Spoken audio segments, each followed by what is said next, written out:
Hi, welcome to HowtoDandD. My name is Fred Wheeler and today I want to talk about Dungeons & Dragons 5e, and specifically I want to talk about avoiding the Dungeon Master's Pixie T-Rex Giant Ape Bunny Rabbit combo. What the heck is this particular combo? This is the first thing we need to discuss, is actually explain what that combination is.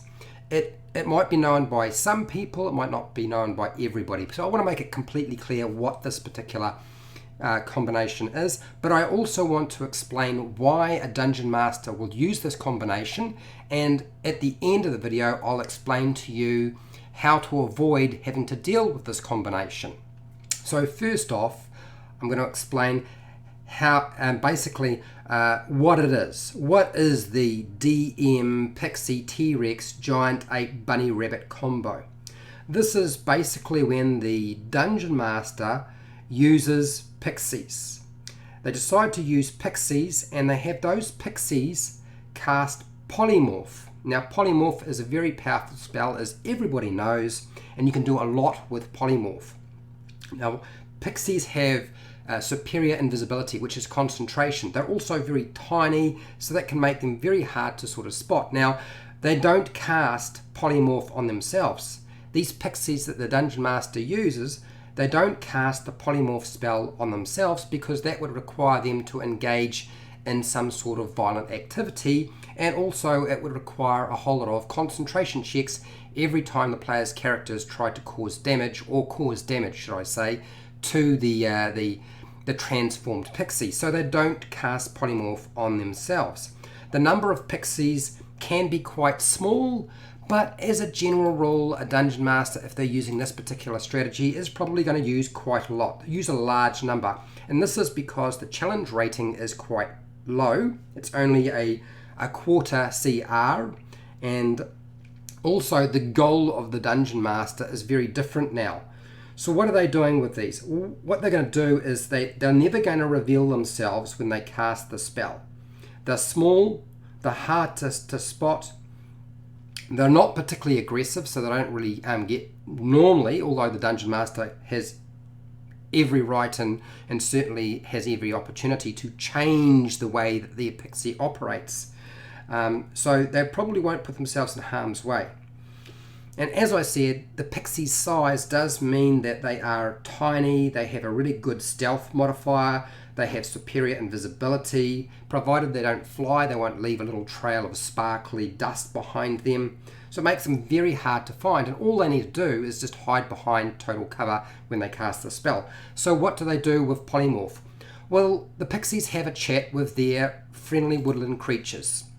There's bound to be a little bunny rabbit or a little bird or a rambunctious raccoon, or an annoying sort of squirrel or something like that that's around that will help the pixies out.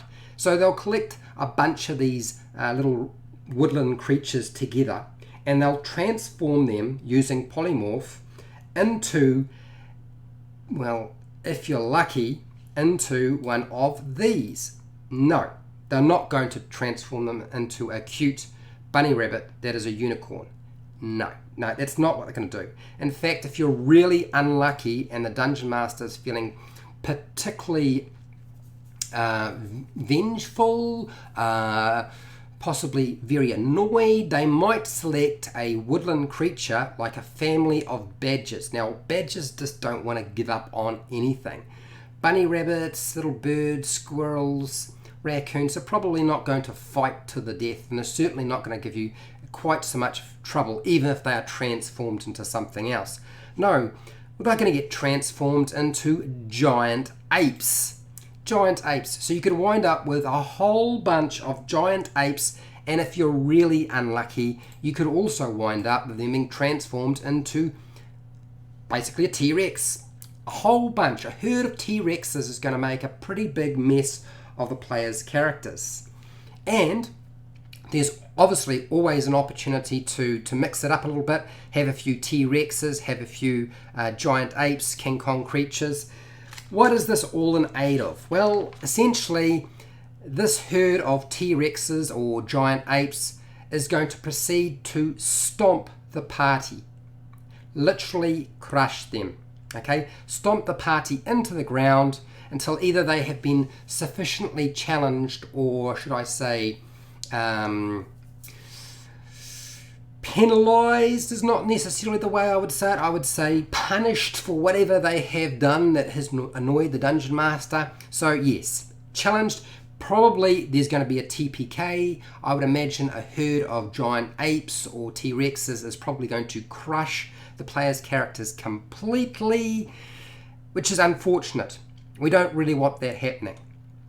So how can we deal with this? Well, there is one aspect to this that, that if you're lucky, your Dungeon Master won't do this. But there's still a way they'll use a combination that can still be quite difficult to stomach. And that is, a nicer Dungeon Master will just have 3 or 4 pixies per character, that is, transform the player's characters into little bunny rabbits or little critters for about an hour, just to mess with them or humiliate them. That is possibly one of the nicer outcomes to this particular combo. So why do Dungeon Masters use this combination? There's actually quite a number of different reasons, but I'm only going to give 3 in this particular video. One of the reasons for the Dungeon Master using this combination is that they want to test the pixies and find out how they operate. That's sort of testing the waters, see what it's like, how do they play out for them. That's often one of the reasons they might use this particular combination. The thing is, though, that there's so many different things they can do, but often the reason behind this has got many different reasons. But it's also if the players annoy or anger the Dungeon Master in some way. This is a tactic that a Dungeon Master might use, and I know it's very tempting for a Dungeon Master to use this technique. There is another reason, primarily the primary reason why this technique is used by Dungeon Masters in the game of Dungeons & Dragons 5e. And that is when, when the players have access to a spell called Conjure Woodland Beings. Now, Conjure Woodland Beings and this combination that players can use has been discussed on the YouTube channel Taking 20. It's quite broken. It's where you can conjure woodland creatures up to 8 pixies if you want. Players do this. They then have the pixies transform the party into T-Rexes or giant apes. Often it's a T-Rex because they've got sharp teeth. And then the little pixies go and hide somewhere out of sight so they can't get hurt, and the spell will stay in play for as long as possible, and they proceed to smash and destroy anything the Dungeon Master has laid out for the game. And in repeated uses of this technique will generally annoy a Dungeon Master quite a lot. So how can you avoid this particular technique being used by your Dungeon Master after doing this particular combination? Well, my suggestion is, and I would highly recommend going and watching Cody's video on the ultimate broken combo, which is basically about the Pixie and the T-Rex and Conjure Woodland Beings. Go and watch that because it's very important to understand how that works and why you should not do it. Okay, so how do you actually avoid this happening to you? 1.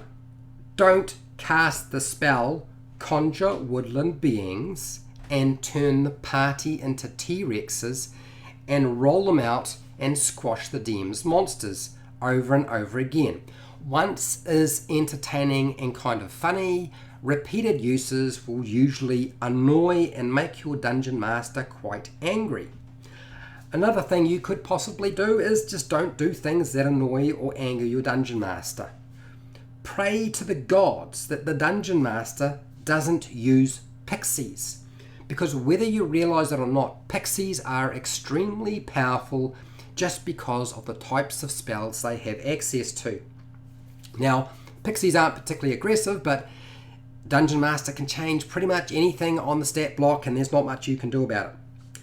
Also, remember, explain to the Dungeon Master that the Pixie, T-Rex, Giant Ape, Bunny Rabbit combination is not really much fun for you, and you understand that it's not very much fun for them as well. So I won't do it as a player if they won't do it as a Dungeon Master. Simplest way to deal with that whole situation. Okay, so that's really all I have on the how to avoid the DM's Pixie, T-Rex, Giant Ape, and Bunny combo. If you found this video helpful or useful, entertaining, or just silly, please hit the like button. Otherwise, if you're not already subscribed to my channel, look, consider subscribing. I do videos like this from time to time, and I'm sure there will be more of them. So consider subscribing, hitting the bell button to be notified when I go live and when I publish new videos. Don't forget, like and share the video with other people so they know what's going on. I really appreciate people sitting through and watching this video, so thank you very much. You can continue to support me by watching more of my videos. Just check out my playlists. There's bound to be something that you'll find useful. I don't do Patreon, but down in the description you'll find an affiliate link to the book depository and Amazon where you can buy stuff online. I get a small commission. You pay exactly the same price, just go through the link. You don't have to buy the thing I have linked to, just go through the link and then buy what you want. Now, if you have any feedback, anything you disagree with, anything you want to add, have I missed anything, have I got anything wrong, would you like to say hi, you can say hi. That's what the chat box is for the live stream. Otherwise, if you're not part of the live stream, down in the comments section is where you want to put your comments, okay? And I will respond to you as soon as I possibly can. And hey, till next time, keep rolling those 20s.